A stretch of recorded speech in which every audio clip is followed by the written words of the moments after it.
दिल्ली सल्तनत से संघर्ष। उस समय दिल्ली पर शासन कर रहा था लोदी ने कई बार ग्वालियर किले को जीतने की कोशिश की। उसकी विशाल सेना बार बार इस दुर्ग पर आक्रमण करती रही, लेकिन हर बार राजा मानसिंह और उनके राजपूत योद्धाओं ने दुश्मनों को पराजित कर दिया। ग्वालियर का किला अजेय बना रहा। सालों तक ये दुर्ग राजपूती वीरता की ढाल बना रहा। लेकिन समय का पहिया किसी के लिए नहीं रुकता। सन 1516 में राजा मानसिंह तोमर का निधन हो गया। उनके बाद गद्दी संभाली उनके उत्तराधिकारी विक्रमादित्य तोमर, लेकिन परिस्थितियां बदल चुकी थीं। दिल्ली के सुल्तान इब्राहिम लोदी का कब्जा। सन 1523 में इब्राहिम लोदी की सेना ने ग्वालियर पर हमला किया। इस बार किले की रक्षा कमजोर पड़ गई। भीषण युद्ध हुआ और अंततः ग्वालियर किला लोदी साम्राज्य के अधीन चला गया। इसके बाद ग्वालियर कई बार सत्ता परिवर्तन का साक्षी बना। समय बीतता गया, मुगल साम्राज्य का उदय हुआ और फिर इतिहास ने एक नया मोड़ लिया। मराठा शक्ति का उदय। मराठा और सिंधिया वंश का उदय। स्थापना। ग्वालियर में सिंधिया राजवंश की नींव राणोजी सिंधिया ने रखी थी। वे मराठा साम्राज्य के महान पेशवा बाजीराव आई के सेनापति थे।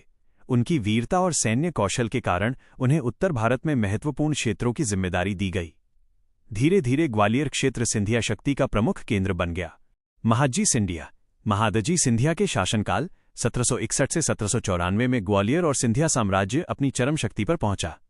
उन्होंने पानीपत की तीसरी लड़ाई के बाद मराठा शक्ति को पुनः संगठित किया और उत्तर भारत में मराठा प्रभाव को फिर से स्थापित किया।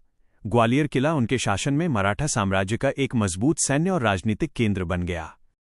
लेकिन इतिहास की विडंबना यही है कि समय के साथ कई भारतीय रियासतों ने अंग्रेजों से समझौते भी किए और धीरे धीरे अंग्रेजी सत्ता का प्रभाव पूरे भारत में फैलता गया। फिर भी आज जब कोई व्यक्ति ग्वालियर किले की ऊंची दीवारों को देखता है तो उसे केवल एक किला नहीं दिखाई देता, उसे दिखाई देता है राजपूती शौर्य, एक अमर प्रेम कहानी, कला और संगीत का स्वर्ण युग और भारत के इतिहास के अनेक उतार चढ़ाव। गुजरी महल आज भी मृगनयनी के प्रेम की कहानी सुनाता है। मान मंदिर महल आज भी राजा मानसिंह तोमर की महानता की गवाही देता है और ग्वालियर का किला आज भी खड़ा है, समय की आंधियों को झेलकर, इतिहास को अपने भीतर समेटे हुए। मानो वो कह रहा हो, साम्राज्य मिट जाते हैं, राजवंश बदल जाते हैं, लेकिन वीरता और प्रेम की कहानियां अमर रहती हैं। और जब भी इतिहास ग्वालियर का नाम लेगा तो उसमें एक नाम हमेशा गूंजेगा, राजा मानसिंह तोमर, ग्वालियर के स्वर्ण युग का निर्माता।